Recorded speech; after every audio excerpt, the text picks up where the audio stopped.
ግርማውን ታቦት ሩቅ የሚያስፈራ ነው ሳየው ወዬ ሲነጋ ባየው እሱ አምላክ አይደለም ያልሰግድለትም ቻግሩ ልሳማ ሄድብኝ የትም እንጥፍ ያለ የበቆሎ ዛላ ሰውነቱ እሸት ነው ተጠብሶ የሚበላ ውሰጂው ይሁንልሽ ጤና ውሰጂው ይሁንልሽ ጤና ድንባዣ ቢጤናው ደጅ ማስጠና ቡና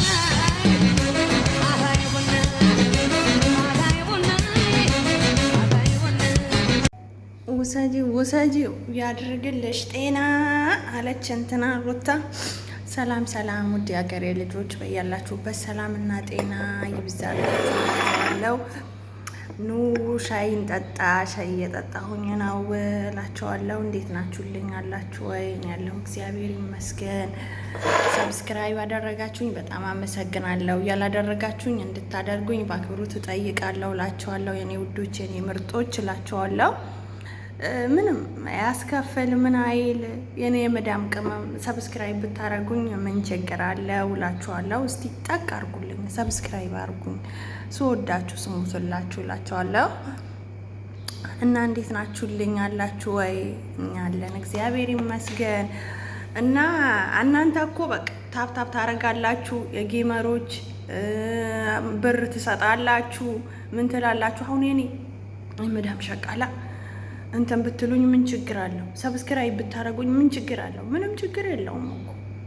እኔ እዚህ ኩሽና ቤት ስፈከፍግ የሚመሽብኝ፣ ምግብ ስሰራ የሚመሽብኝ፣ እስቲ ሰው አርጉኝ። እስቲ እናንተ ሰው ታረጋላችሁ፣ እስቲ ሰው አርጉኝ ዛሬ እላችኋለሁ የኔ ውዶች፣ የኔ ምርጦች። እና ወደ ጉዳይ ስገባላችሁ ሩታና አብርሽ ማለት ነው ሁሌ አጀንዳ የማያጡ ልጆች ብላችሁ እነሱ ናቸው። ፈጣሪ ሆይ ትዕግስቱ ስጠኝ። ሁሌ እንደዚህ ሆኖ የሚመጣ ገንዘብ እኔ ቢቀርብኝ ይሻለኛል። ለምን? ምክንያቱም አስባችሁታል? አሁን እንዴት ነው ልጅ ወልደዋላ። በቃ አሁን እኔና አንቺ መኖር አንችልም፣ እኔና አንቺ በቃ መለያየት አለብን ምናምን። እንዴት ነው የሚለያዩት? ተለያይተው እንዴት አርግተው ነው የሚኖሩት ማለት ነው? ልጁስ እስቲ ስታስቡ ልጁስ። እኔ እኮ በጣም ነው ገረመኝ። በጣም ነው የሚገርሙት። እነሱ የሚከተል እነሱ የሚያይ። እኔ እኮ አንዳንድ ጊዜ ታሪክ ግርም ይለኝና ስቃለሁ። እናንተ የሚያይ እኮ እናንተም ነው የምንመስለው እላቸዋለሁ። ማርያምን በቃ ቁጭ ብለው በዚህ ወጣ በዚህ ገባ፣ ሩታ እንደዚህ ሆነች። በተለይ ይሄ ቲክቶክ አካባቢ ያሉ ልጆች መድኃኔዓለም አባቴ አንተ መልስልኝ። ምንድናቸው ግን? የነሱ ፎቶ ለጥፈው አሁን ሊለያዩ ነው። በቃ ተለያዩ። የራሳችሁ ኑሩ እስቲ የራሳችሁ ኑሩ። እስቲ የሰው ቤት ሄዳችሁ እስቲ ቲክቶክ ላይ ጊፍት ከመስጠት እኔ እኮ ሚስጥሩ ንገሩኝ ነው የምለው። እኔ ይሄ ብር ኬት እንደሚመጣላችሁ ሚስጥሩ ንገሩኝ።